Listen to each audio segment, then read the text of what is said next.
आदाब नाज़रीन, दोपहर के बज चुके हैं 4। प्रोग्राम है स्पेशल रिपोर्ट। मैं हूं सनम एजाज और स्पेशल रिपोर्ट में दुनिया जहां की बड़ी बड़ी और अहम खबरों पर हमारी खास नजर रहती है। तो सबसे पहले दुनिया की सबसे बड़ी खबर जिस पे आज दुनिया भर में नजर है, शब-ए महराज, और उसके बाद पाकिस्तान पे आज दुनिया की पहली नजर। आज की तारीख 8 फरवरी और इस 8 फरवरी का इंतजार पाकिस्तान से लेकर दुनिया तक पिछले 6 महीनों से था। पाकिस्तान की सूरत-ए-हाल के बीच में आज की तारीख पे काफी अहम और काफी सबकी नजर दुनिया आज समझना चाहती थी कि पाकिस्तान की आवाम आज की तारीख पे बाहर निकल के वाकई में अपने हक रायदही का इस्तेमाल करती है या डर दौस दबाव जो पाकिस्तान में है उसी के पस मंजर में कहीं अपने आप को दबा के ही तो नहीं रखती है। पाकिस्तान की अदलिया, पाकिस्तान की जुडिशरी के साथ साथ पाकिस्तानी फौज और पाकिस्तानी इस्टेब्लिशमेंट आज के दिन पे क्या कुछ कर सकती है, इस पे सबकी नजर थी। और पिछले 24 घंटों के दौरान अगर देखा जाए तो पाकिस्तान में सबकी नजर आज सुबह 8 बजे पर थी। सुबह 8 बजे पाकिस्तान में आज इंतखाबात शुरू होना थे और जो ही सुबह 8 बजने लगे तो 8 बजे से पहले ही पाकिस्तान के पोलिंग स्टेशंस पे जिस तादाद में लोग निकल के आ रहे थे उससे साफ अंदाजा हो रहा था कि पाकिस्तान एक नए इनकलाब की शुरुआत कर रहा है। सुबह 8 बजे से पहले ही लोग पोलिंग स्टेशनों पर बाहर लंबी लंबी कतारों में देखे गए और 5 बजे शाम तक जो पाकिस्तान में इंतखाबात होने जा रहे हैं, इन इंतखाबात में कुल पाकिस्तान की 4 सूबाई असम्बलियों और एक नेशनल असम्बली के लिए 855 हलकों में 882 खवातीन और 4 ख्वाजा सरों समेत पाकिस्तान की तारीख के अब तक के सबसे ज्यादा उम्मीदवार हिस्सा भी ले रहे हैं। कुल 17,866 जो उम्मीदवार हैं वो पाकिस्तान के आज के इंतखाबात में हिस्सा ले रहे हैं। लेकिन पाकिस्तान के इंतखाबात में सुबह सुबह ही उस वक्त ओस पड़ती हुई दिखाई दी जब अचानक पाकिस्तान की वजारत दाखिला ने पाकिस्तान में इंटरनेट और मोबाइल फोन सर्विस को मुअत्तल भी किया।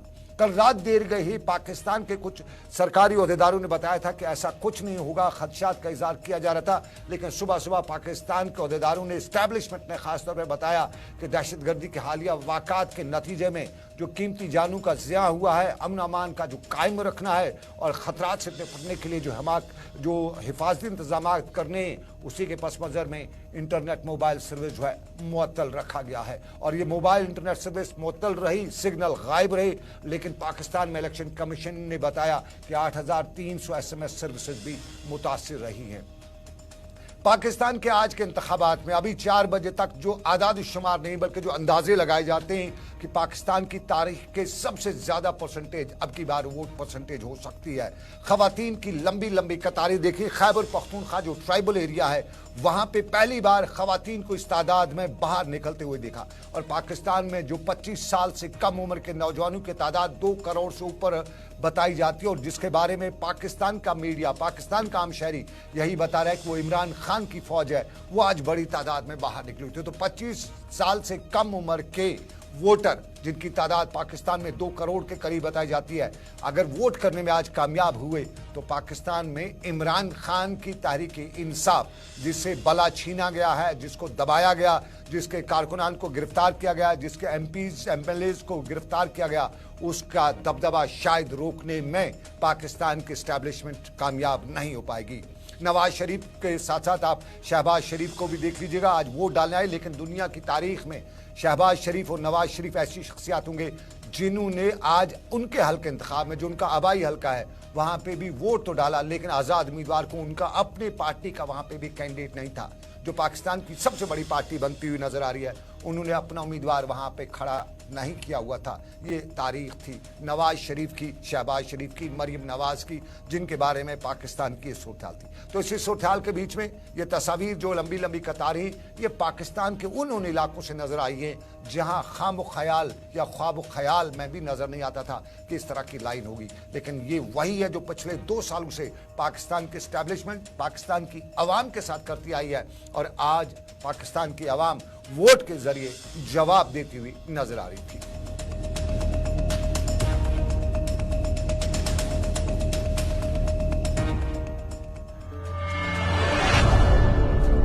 नजर हमने भी रखी है, देखते हैं शाम 5 बजे तक क्या होता है। और शाम 5 बजे के बाद जो हतमी गैर सरकारी नताइज होंगे पाकिस्तान के, वो क्या निकल के आते हैं। आदाद शुमार जिस तरह अभी तक बताए जाते हैं कि 60% से ज्यादा वोट परसेंटेज होगी और 60% जो पाकिस्तानी तजिया निगार है वो कहते हैं कि अगर 50 से ज़ायद होगी तो फिर पाकिस्तान के इमरान खान को कोई रोक नहीं सकता है। तो देखते हैं पाकिस्तान की इस्टेब्लिशमेंट इमरान खान को रोकने में कितना कामयाब होती है। लेकिन इधर की बात करें तो वज़ीर-ए-आज़म नरेंद्र मोदी ने आज राज्यसभा से रिटायर होने वाले अरकान के अलविदाई तकरीब से खिताब करते हुए कांग्रेस के रुकन पार्लियामेंट और साबिक़ वज़ीर-ए-आज़म मनमोहन सिंह के ताउन की वज़ीर-ए-आज़म ने तारीफ की। वज़ीर-ए-आज़म ने तारीफ करते हुए बताया कि डॉक्टर मनमोहन सिंह को याद करना चाहता हूं कि उनकी शराकत बहुत ज़्यादा रही है। इतने लंबे अरसे तक जिस तरह उन्होंने ऐवान और मुल्क की रहनुमाई की, डॉक्टर मनमोहन सिंह को हमेशा इसके लिए याद रखा जाएगा। वज़ीर-ए-आज़म ने मनमोहन सिंह की तारीफें की। मनमोहन सिंह हिंदुस्तान के 2 बार वज़ीर-ए-आज़म रहे हैं और आज अलविदाई तकरीब पर वज़ीर-ए-आज़म ने उन्हें खुश असलूबी के साथ रुखसत करते हुए बताया कि लंबा सफ़र जो उनका है याद रखा जाएगा। जा रहे हैं, हो सकता है कुछ लोग आने के लिए जा रहे हो और कुछ लोग जाने के लिए जा रहे हो। मैं विशेष रूप से माननीय डॉक्टर मनमोहन सिंह जी का स्मरण करना चाहूंगा।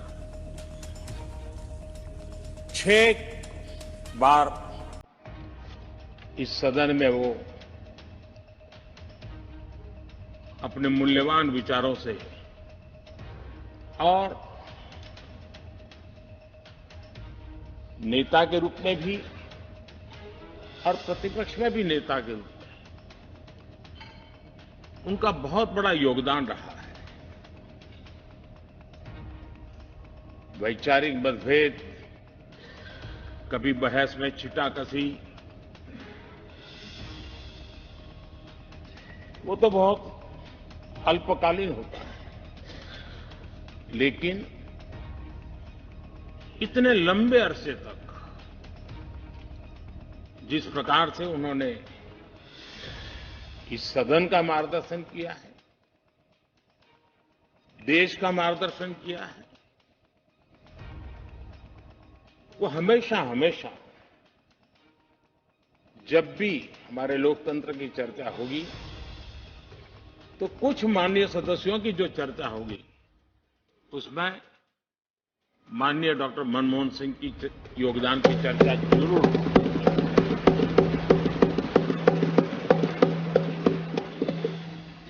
और मैं सभी सांसदों से, चाहे इस सदन में हो या उस सदन में हो, जो आज है वो शायद भविष्य में आने वाले, मैं उनसे जरूर कहूंगा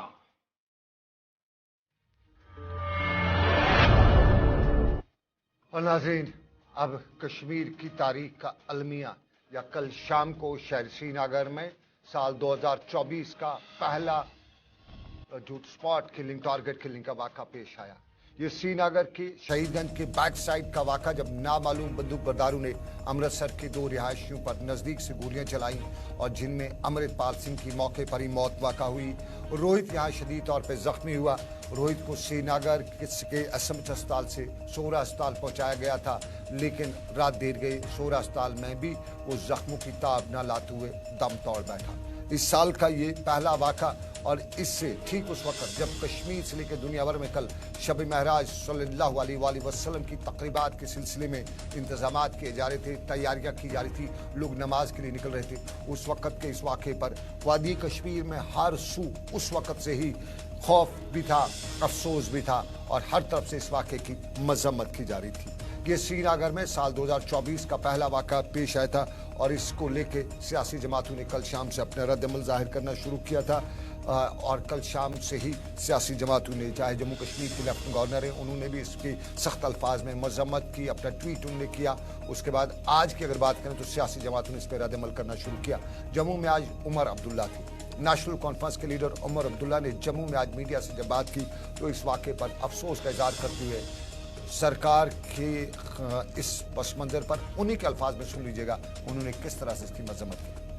हमें बेहद अफसोस है कि श्रीनगर में एक हमले में बाहर से आए हुए हमारे 2 मेहमान गोलियों के शिकार हुए। एक कल ही उस हमले में दम तोड़ गया और दूसरा जो जख्मी हुआ था, खबर आई कि आज वो अस्पताल में गुजर गए।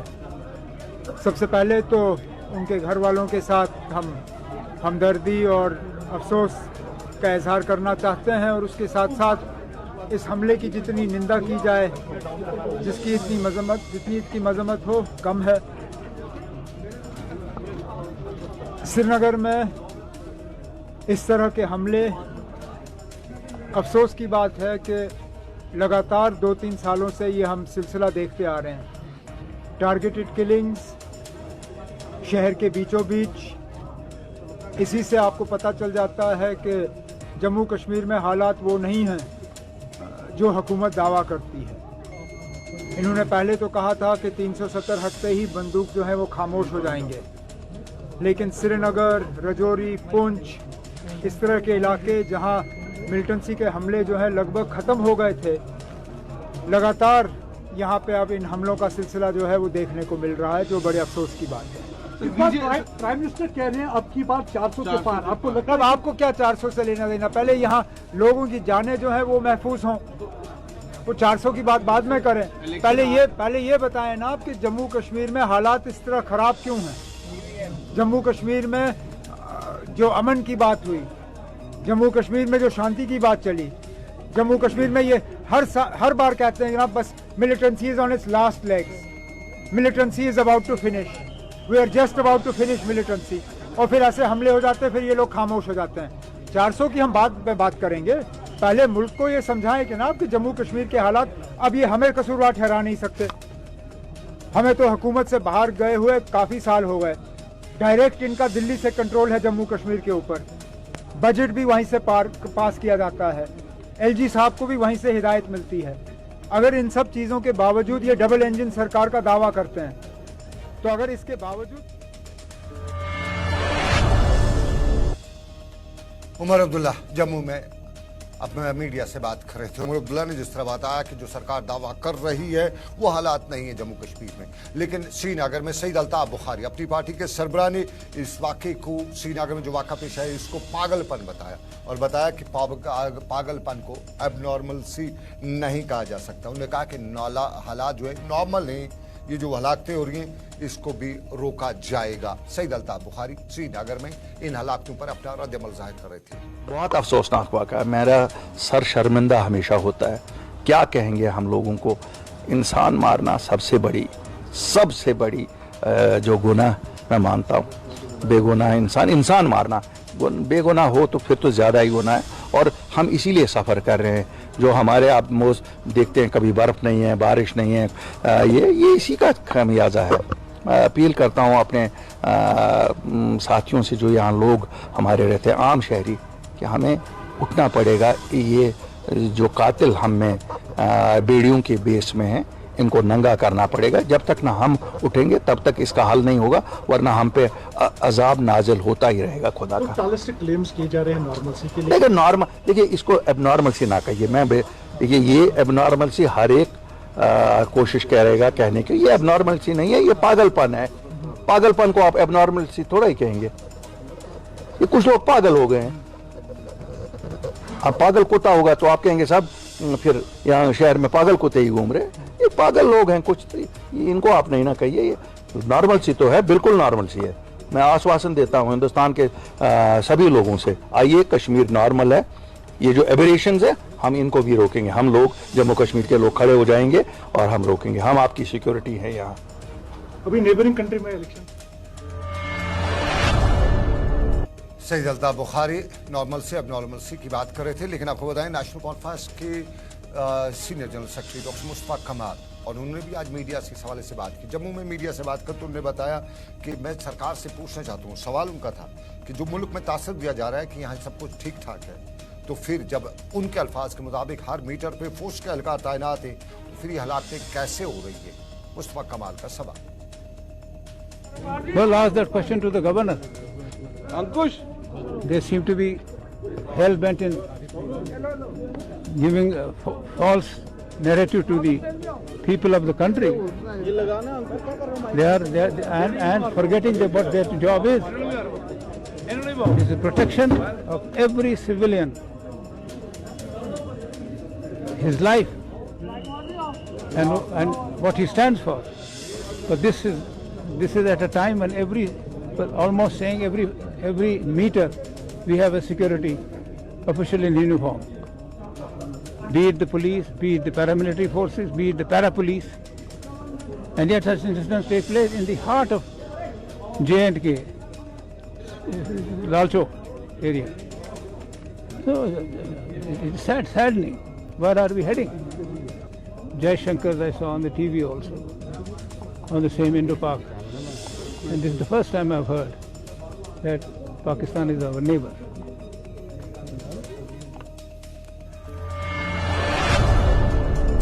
ये डॉक्टर मुस्तफा कमाल थे, नेशनल कॉन्फ्रेंस के मोहन जनरल सेक्रेटरी। लेकिन आपको नाज़रीन बताते चले कि इसी मुद्दे पर जो किलिंग्स हुई है, जो आम शहरी की हलाकत हुई है, जिन पे वादी कश्मीर का शख्स कल शाम से ही अफसोस करता हुआ नजर आ रहा है, दिखाई दे रहा और कर भी रहा है, उसी पर पीपल्स कॉन्फ्रेंस के सीनियर लीडर महमूद खुर्शीद आलम ने भी ऐसे हालातों की सख्त अल्फाज में मजम्मत की है। श्रीनगर में आज मीडिया से बात करते उन्होंने बताया कि हर बंदा एक कश्मीर गमजदा है और इस वाक़े की मजम्मत करता है। ऐसे वाक़ात किसी भी जो माशरा है, जो बाशूर माशरा, उसमें नहीं होते। इन वाक़ात की जितनी मजम्मत की जाए कम है, खुर्शीद आलम ने बताया। ये बदकिस्मती की बात है, एक मुकद्दस शब पे बेहमाना कत्ल किया गया 2 मासूम अफराद का, अमृतपाल का, रोहित का, जो आज कम हुए हैं। और मुझे समझ में नहीं लगता कि ऐसे अफराद जो इन वाक़यात में मुलवस है, उनका मकसद इससे क्या हासिल होता है। मासूमों की जानें लेना किस मज़हब की, किस रिलीजन की, ना इस्लाम की, ना हिंदुज़म की, ना सिखिज़म, दुनिया के किसी भी मुआशरे में इन चीज़ों की इजाज़त नहीं होती है। लेकिन बदकिस्मती से इस वक्त जिस तरह से ये रियासत जा रही है, एक आदुका वाक़ा जो टारगेट किलिंग हो रही है, मैं समझता हूँ कश्मीरियत और इंसानियत के माथे पे कलंक लग रहा है। ऐसे अफराद से मेरी गुजारिश होगी कि वो एहतिसाब करे अपने अमाल का कि वो क्या कर रहे हैं। ये पागलपंती। और चलिए नाज़रीन, कल रात की बात हम कर रहे थे, लेकिन कल रात भर शबखानी की रही। महराजुन नबी सल्लल्लाहु अलैहि वसल्लम के सिलसिले में रात भर तकरीबात का इनेकाद किया गया और वादी कश्मीर से लेकर मुल्क भर में या आलम इस्लाम में कल रात भर शबखानी की गई। आलम इस्लाम की सरबुलंदी के लिए दुआ की गई और कश्मीर वादी में सबसे बड़ी तकरीब आसार शरीफ हजरत बल में मुनक्कद हुई, जहाँ बड़ी तादाद में फर्जंदान तौहीद ने रब कायनात के सामने सर्व सजूद होकर गुनाहों की बख्शिश तलब की। उलमा, वाज़खान और रात भर दरूद अज़कार की महफिलें रही और इन महफिलों के दौरान सजदे गुनाह से तौबा के लिए सजदे किए गए और रब कायनात के सामने सर्व सजूद होकर गुनाहों से माफ़ी मांगी गई। अमन अमान के लिए दुआ की गई। अपनी और अपनों की सलामती के लिए भी दुआएं रात भर की जाती है। एक झलक मुख्तलिफ मकामात से वादी कश्मीर।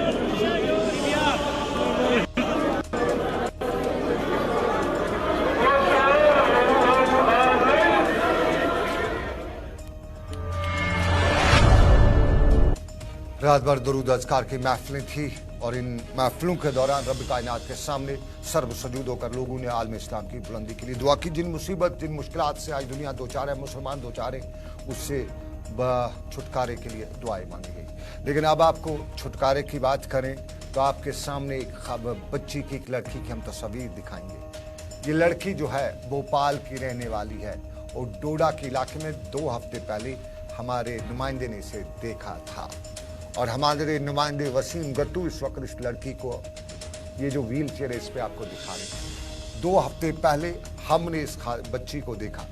भोपाल से ताल्लुक़ रखने वाली लड़की MP मध्य प्रदेश के भोपाल से ताल्लुक़ रखने वाली ट्रेन के एक हादसे में टांगों से माजूर हो गई थी और जब ये डोडा में हमारे नुमाइंदे ने देखा कि ये पटरी पे बैठ के उस ठंड में, उस हालात में अपनी रोजी रोटी का वसीला पैदा कर रही थी, तो हमने रिपोर्ट बनाई।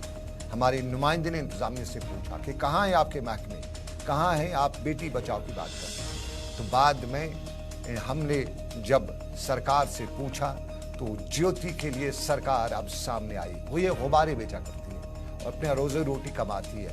तो बाज़ाब्ता तौर पे डोडा इंतजामिया सामने आई और डोडा इंतजामिया ने इनके लिए व्हील चेयर फराहम की और ये अब अपनी रोजी रोटी का वसीला जो है व्हील चेयर पे कर रहेगी। और जिला इंतजामिया डोडा का आज व्हील चेयर जो है इन्हें फराहम करने पर डोडा की सिविल सोसाइटी ने शुक्रिया अदा किया है। इसको वीडियो को डाला तो उन्होंने मुझे हेल्प की, तो मुझे ये व्हील चेयर प्रोवाइड की, तो मैं उन्होंने मुझे प्रोवाइड की, उनका मैं शुक्रगुजार हूँ कि उन्होंने मुझे ये चीज दी और ये भी कहा कि मैं मुझसे जो भी हो सकेगा मैं आपकी मदद करूंगा और जो चीज चाहिए आप मुझसे मांग लेना। तो मैंने बोला ठीक है सर जी। तो आपने न्यूज फैलाई थी तो इसलिए मेरी सारी बातें उन्होंने सुन ली है, तो इसीलिए मैं उन सबका भी शुक्रगुजार हूँ और जो आपका भी आपने मेरी इतनी सारी मदद की इसलिए भी शुक्रगुजार हूँ।